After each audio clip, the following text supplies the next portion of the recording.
Yo mga idol, kumusta? Mandrake mga sports, tabi nga pala.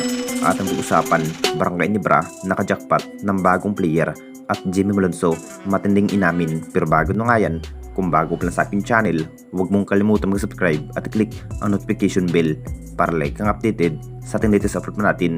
So ito na nga ba ang kinahihintay ng lahat, hindi pa lamang po tapos sa paghanap ng mga bagong player ng ating Barangay Nibra, kung saan mas naghanap pa ng mabigating player. Isa na nga rin ng Barangay Nibra, kinuha ang isang Troy Rosario. Masasabing ito na nga ba ang inihintay ng lahat, kung gano'n na nga ba ka-impact napunta ang isang Troy Rosario. Matinding plano na nga rin ng ating Barangay Nibra dahil mas hinahanda na nga ang Commissioner Cup.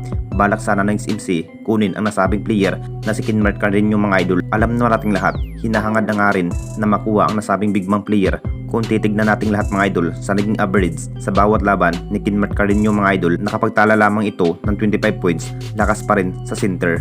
Isa na nga rin ang dahilan kung bakit balak sana ng ating Barangay Nibra kunin ang nasabing player. Alam na nating lahat kung gaano kakulang-kulang ang nagiging bigman ng ating Barangay Nibra matapos na aalis ang ibang bigman. Hindi na rin makapaglaro itong si Jody Vance mga idol dahil nirecruit lamang itong si Jody Vance mga idol dahil sa kakulangan ng bigman player ng ating Barangay Nibra.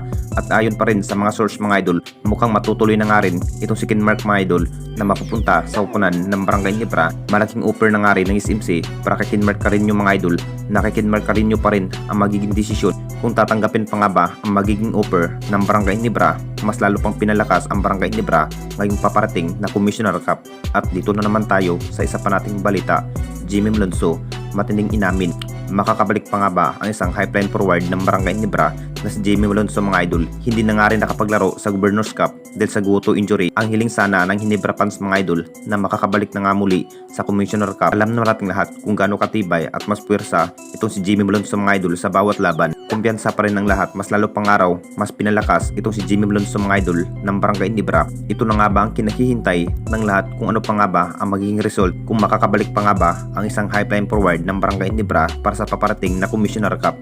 Isa rin si Jimmy Malonzo mga idol sa mas mahusay at gunner ng Barangay Nibra, kahit naman maikli nga ang kanyang makukuhang playing time dahil sa guto injury. Hindi man gaano 100% ang kanyang healthy mga idol, pero sa bawat estilo at stamina itong si Jimmy Malonzo, talagang gandang laban pa rin ang kanyang ibibigay para sa koponan ng Jing Kings.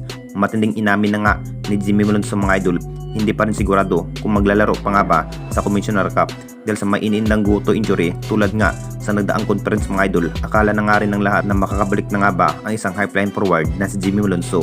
Naging big factor sa bawat laban itong si Jimmy Malonzo mga idol, kung saan makapagtala ng maraming maiitala sa bawat quarter. Masasabing isa rin ang highline forward ng Jimmy Malonzo mga idol sa importanteng player ng ating Barangay Nibra. Anong masasabi ninyo mga idol tungkol sa ating video?